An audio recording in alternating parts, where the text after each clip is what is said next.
Aloha, Dave Lawrence, member-supported Hawaii Public Radio and All Things Considered on location, and it's a very special day. We are here at the Honolulu Zoo, and this is one of the interviews that I'm conducting for our story about Harapan, the Sumatran rhinoceros, who became one of the most famous rhinoceros in the world, really, when he traveled from the Cincinnati Zoo to Sumatra to breed on a historic global mission of collaboration, really, and cooperation. And this gentleman is part of that himself, firsthand, right here in Honolulu. And it's an interesting story because Cincinnati actually connects with these lovely rhinoceros right behind us. It's Baird Fleming from the Honolulu Zoo, and welcome to HBR. And what's your title, too, Baird? So I'm the director of the Honolulu Zoo, actually. That's great. That's fabulous. So we have the guy, and then behind us, who is this beautiful animal who's just walked up to have a carrot? This is, well, he's going to have a little piece of apple right there. Apple. Yep, this is Corky and Satsuki. And Corky actually came from the Cincinnati Zoo, but Satsuki came from our sister zoo in Hiroshima, Japan, the Asa Zoo. And as you can see, she's boss. So and that's okay. We're all right with that. They're about in their mid-20s, both of them. And yes, I know, sweetie. And if you can see, this one's got more of like a prehensile lip right there, almost. It's just it's a wedge shape. So that's an easy way to tell that she's a black rhino. And they're both black rhinos. Both black rhinos, eastern black rhinos. Eastern black rhinos, and they were both born in captivity. Both born in captivity, yes. So Corky born in Cincinnati?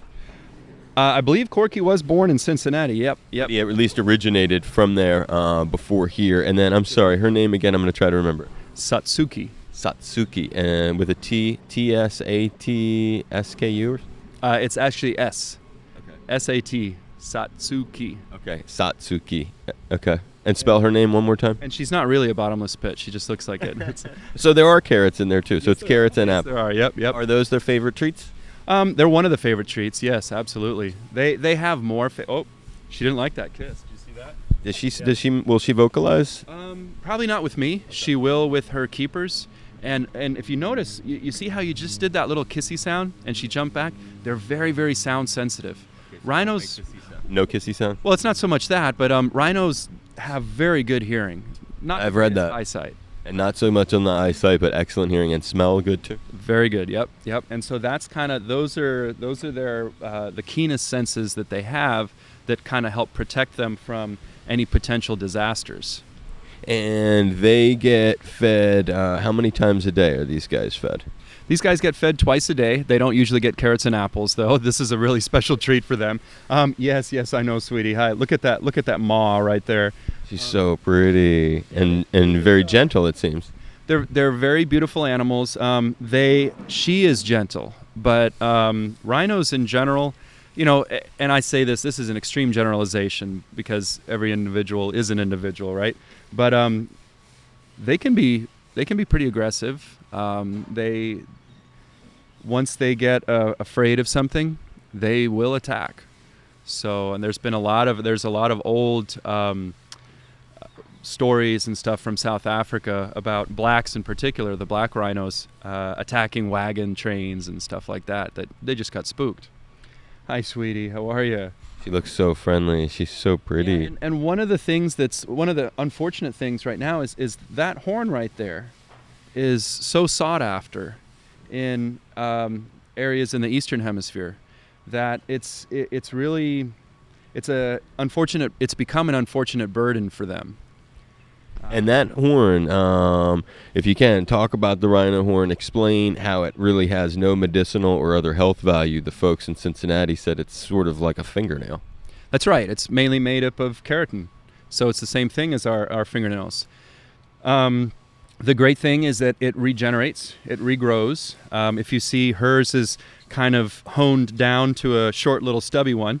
And the reason for that is they like to rub it on whatever is out there in their environment. So she sort of hones it down. She does. She just rubs it. It's one of the things that they actually like a lot of times is if you kind of give them a little scratch around that area. They enjoy it. Yes, sweetie. Hi, bottomless pit. But this horn, about 4,000 years ago, the Chinese started using it in traditional Chinese medicine. And then places in the Middle East use it for to make dagger. Oh gosh, what do you call it? The handles, dagger handles and stuff. So it's used for different things. It's quite popular in Asia right now as kind of like a cure-all. Does it have any medicinal value?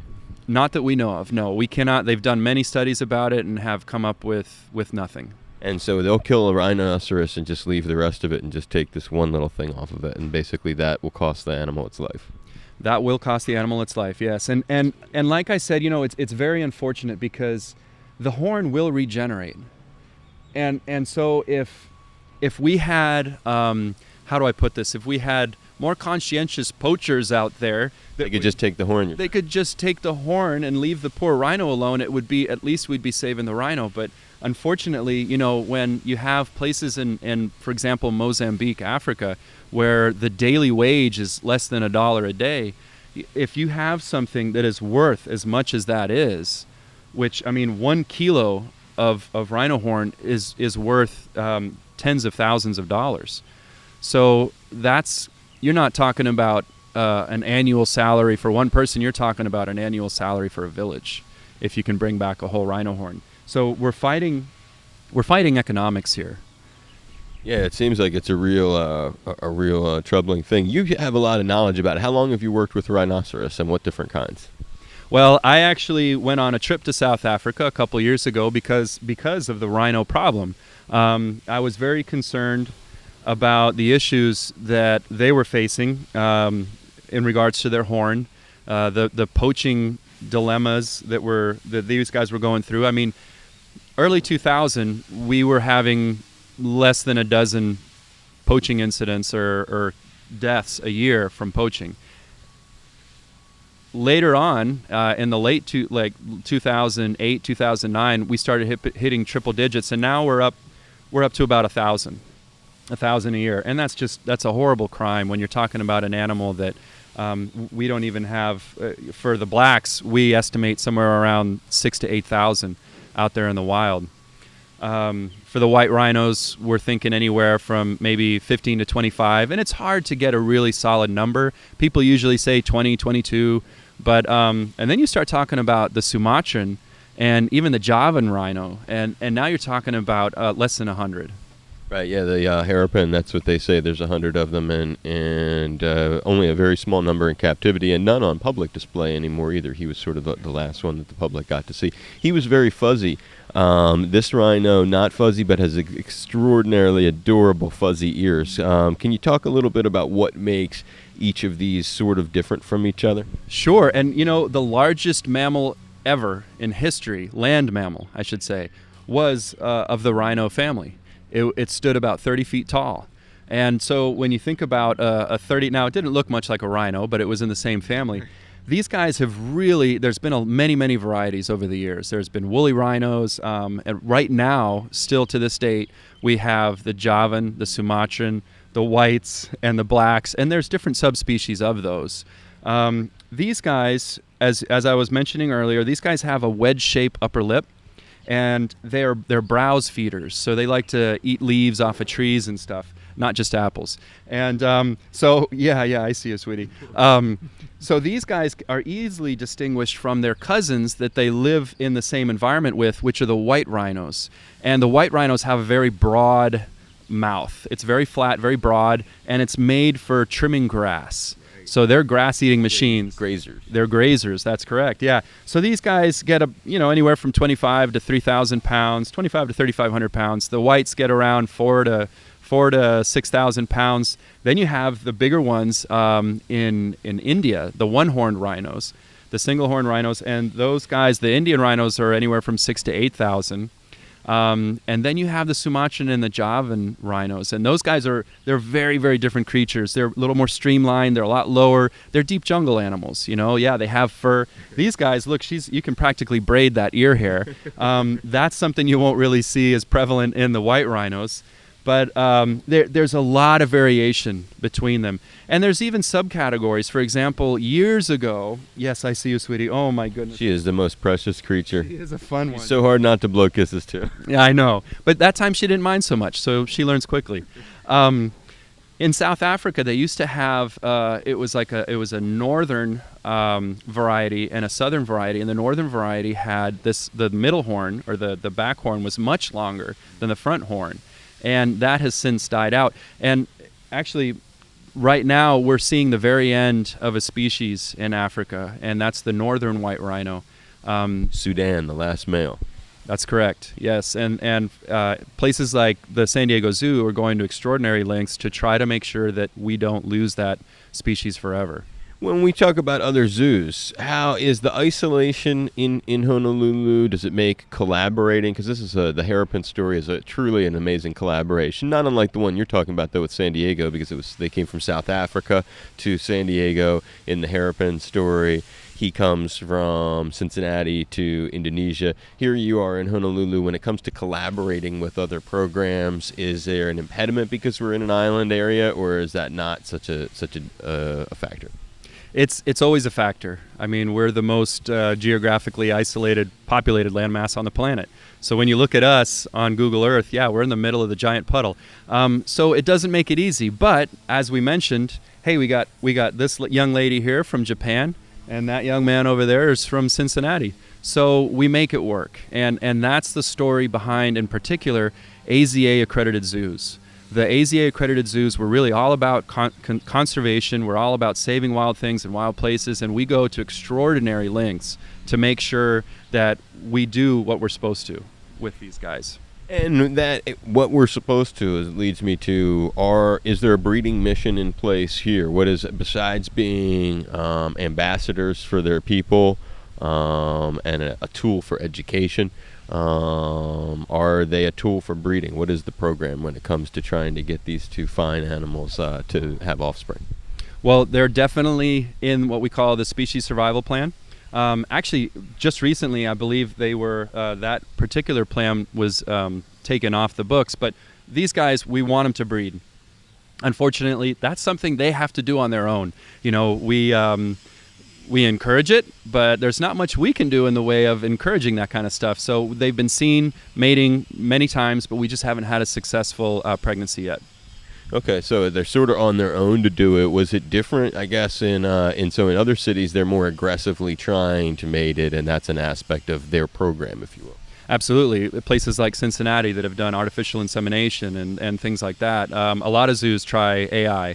When you talked about the plight of the northern white rhinoceros, and you mentioned the Cincinnati's extraordinary efforts, they had females sent there, and they're going to, because you talked about the artificial insemination, isn't that sort of what they're going to be up to? I believe so. I think they are going to those lengths, and I think that they're going to be doing that in Indonesia as well, if possible. When it comes, though, I guess, to my question would be, if Sudan is the last one, when he passes on, I mean, do they have a sperm sample, or is this going to be the end of that species of animal? So we might want to move back just in case she decides to go this way. They can spray up to 15 feet. And is the spray a sign of, I know it's like marking territory for some rhinos. What happens here? Is this just going to the bathroom? It's a combination of that. You know, they have their little pile that they do. And as you can see, he's coming over, checking it out, saying, hey, what are you doing here? What are you doing? But it's not necessarily so every time that they spray urine, it isn't necessarily to mark a place. Oh no, definitely not. Yeah, a lot of times you'll see it's a different form of urination. That she was just urinating right there. You know, if she wanted to spray, it'd be flying out. Like I've seen in videos. Right? Yes. Yeah. Yeah, I forgot all about that while we were sitting there talking to him. It's like there's a lot of aspects to standing close to the rhino that you have to keep in mind when you're doing that. Yeah. So on that note, though, of they're not necessarily. I'm sorry. No, well, you were talking about Sudan and the sperm and stuff like that. So the places that have the northern whites have really done a tremendous job of banking what they have been able to collect, and because they knew the time was coming.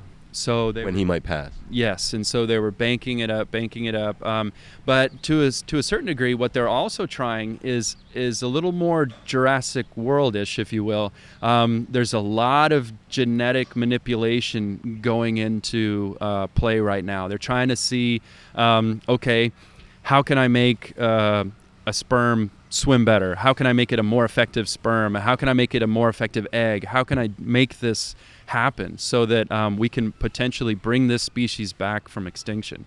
And that's really, I guess, a lot of what happened in Cincinnati, too. They had some extraordinary success with that approach, 3 calves in all, which is a very big deal. Unfortunately, one of them passed on, but that is a remarkable thing. Have you in the past gotten to do anything with breeding with rhinoceros?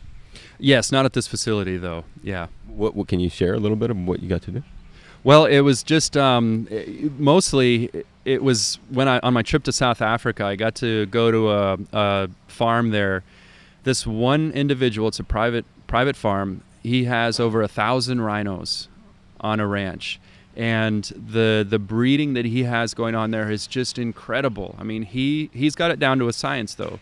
He does a tremendous job. He has it all very scientifically planned out.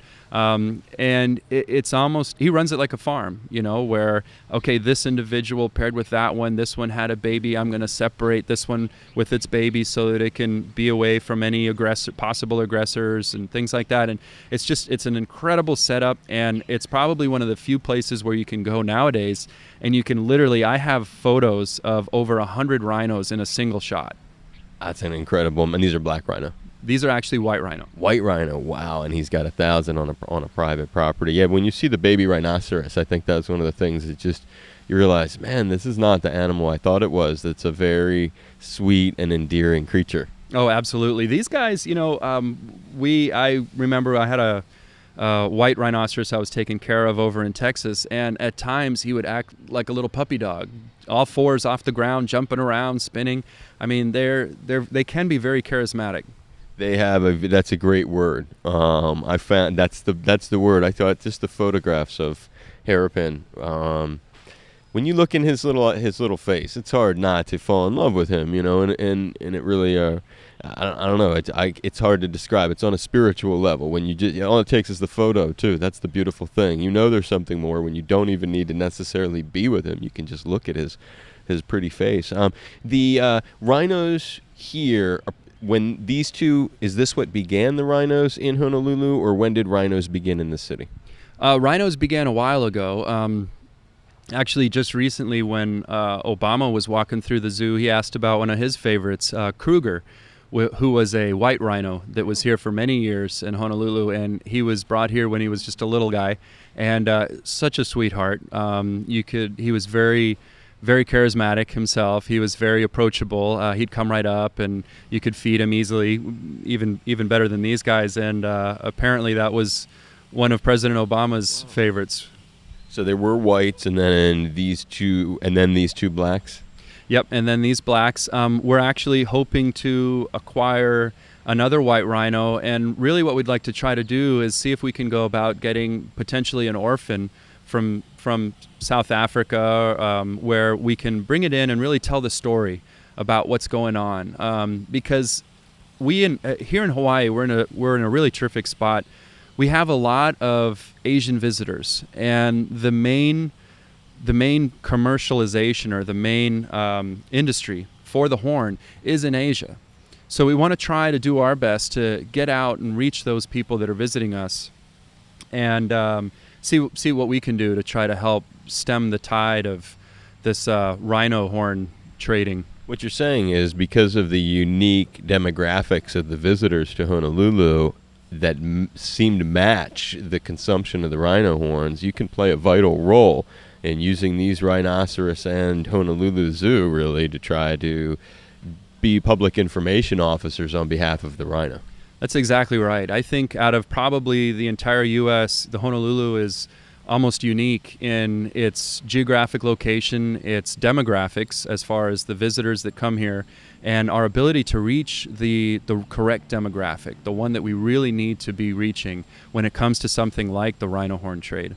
How do you guys do medical exams for these guys? I was fascinated to see how they dealt with Harapan on his trip, and I learned that was a very docile sort of rhino to begin with. Plus, he and his mom apparently remarkably gentle specimens. When it comes to Corky and Satsuki, Satsuki? Is that Satsuki. when it comes to Corky and Satsuki? How is that sort of thing done? Wow, look at the beautiful look we're getting here. Yeah, I think she wants more. So how do we do medical care is basically your question. We're careful about it. Well, no, actually, zoo. I mean, do they get tranquilized here, or do they come into a paddock that's like in the right spot and they can stand there? Because I was watching, they can kind of do that with the Sumatran ones. They get them they just in a stall, and they would be that easy to do. So it just makes me curious what you guys do with these big guys. So the zoo industry has come a really long way. In fact, just last week, I had one of the world-renowned, the best-known animal trainers in the world come here to train our staff. And his name's Steve Martin from Natural Encounters Incorporated. He goes all over the world training staff on how to get animals to do things that you think they probably won't want to do. And one of the things that he teaches is how to stick a needle into the animal, or better yet, how to get the animal to stick a needle into itself. And that's the really important, that's kind of the out of the box thinking that we are trying to get incorporated into the zoo philosophy nowadays is, okay guys, we have these animals here, we need to do our best to take care of them. Part of that is medical care. Every once in a while, we're going to have to give them injections, vaccines, take blood, maybe even knock them down for surgery. But how do we get them to make this an experience that is not traumatic for them? And Steve came to us just last week and showed us, or started us on the road, where we're going to be able to actually just ask the animal, present the needle, and then say, hey, would you mind injecting yourself with this needle for me?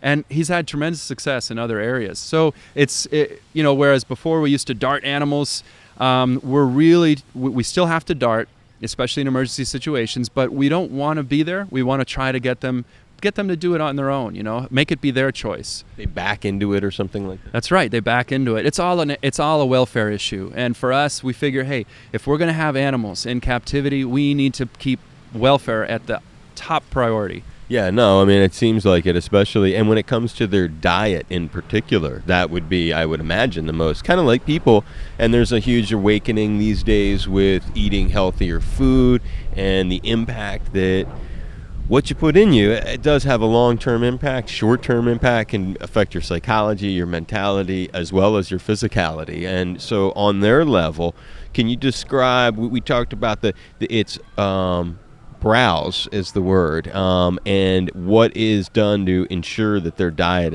is meeting the highest standards? Well, so when it comes to dietary standards, we really do. There's a lot of work going on all the time, and black rhinos are a great example. Black rhinos are one of those species that actually get what we call iron storage disease. Right. So we have to be very careful about what we feed them. Sumatrans too got that. That's what killed two of the ones in Cincinnati. Right, and so, out there in the wild, these guys are able to eat a lot of different things. One of the theories is that maybe something that is helping them keep their iron levels down in their blood is tannins, natural tannins that occur in bark and things like that. So when these guys are out there eating the browse, they'll also, a lot of times, they'll strip the bark. And maybe that's what's keeping the iron from accumulating too much. Accumulating and just letting them pass it through their system. They're over there. What's that? What food is that the most common browse? And can you tell us what it is? I mean, I think it was ficus that the Sumatran ones love eating. What's their main dish? Well, so here, the great thing is we're in the tropics, right? So if all we have to do is stick it in the ground and it's going to grow. So when we talk about browse here in the Honolulu Zoo, I mean, we can have all kinds of choices. Yes, I know you're disgusted. Let me just give her a little something because she's sure. No, we don't want to deny her food. But that over there that you're seeing is actually how. What a cute little mouth. And they don't really have teeth, huh? Oh, yeah, they do. They do? Oh, okay, yeah. but they don't really bite things or something, or I just had heard that their mouth is like a big soft sort of... It's a big soft gooey mouth, sure, but if you really ask her to open wide, you can actually see the teeth in the back there. Oh, yeah. You see that? Yeah. Thank you, sweetie. She's such a good girl. Well, and that's a perfect example. You can see how food motivated she is. Right. You can see how it's so much easier to just ask her to open her mouth up. Instead of knocking her down to look in her mouth, just ask her to open her mouth. They respond to a lot of commands, or do they come when you call their name? Well, I'm sure they would respond to a lot of commands from somebody that works with them. You know, they look at me and they go, unless you got food. Yeah, I don't have the trust levels with these guys. So they do respond to commands, and they are constantly working on them. And is there a difference? You had mentioned before that the male was personality-wise, which is a normal thing. Is the male have a different kind of personality when it comes to feeding and/or behavior? Looks like it. You throw him that. Well, I just don't want her to come over and suddenly push him out of the way. If you notice, she got most of the treats, so I wanted to make sure that he got something. I was tossing a few over to the side there as well. It's all about personality with these guys. Each individual, I really love the blacks because they tend to have a ton of personality.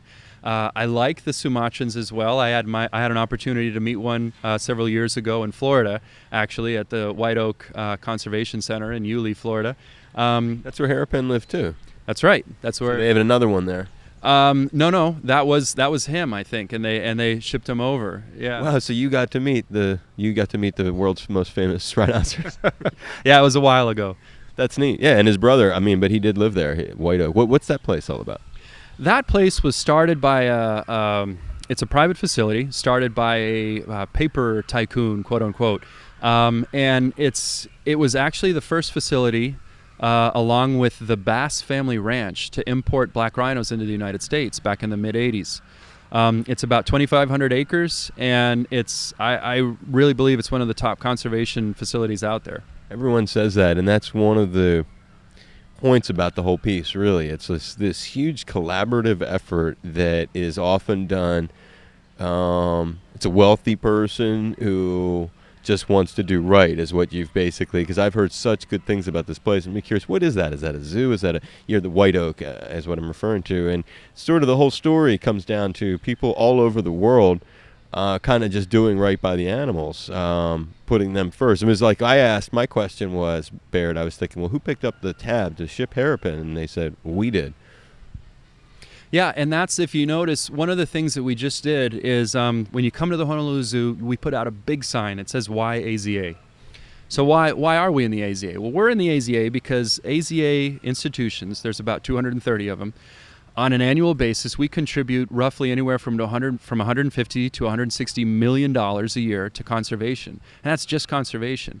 Now, globally, when you take all the accredited institutions in the world and you put in the botanical gardens as well, you're talking about, I think it's somewhere around $350 million a year that they are able to contribute into conservation, and they have over 1 billion visitors a year. So that's reaching out to 1 billion potential conservationists. Right, and spreading the message. And spreading the message, right. So when you talk about collaborative efforts and stuff, that's what we're all about. That's why we are in these organizations. That's why we go to great lengths to get these beauties from Japan or that handsome guy over there from Cincinnati. And it's to try to make sure that we're breeding these guys and we're doing it right, and we're making sure that people know the plight of these animals. But it's not all doom, you know. There's a lot of really positive stuff going on in the world right now. Do you recommend people who want to support them, best way they can do it is to do what? I think the best way to do it is find what your passion is, because your passion might just be, hey, you know what, I really like these guys and I want to give money to a cause. I really think there's a lot of causes out there. I think there's a lot of causes that support rhinos.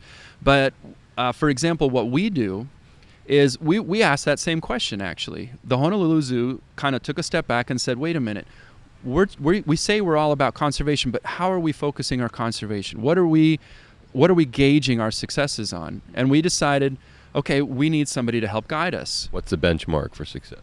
What's a benchmark for success? So what we do is we decided, you know what, the International Union for the Conservation of Nature, the world's oldest and largest conservation entity, we're going to use them as our guiding light.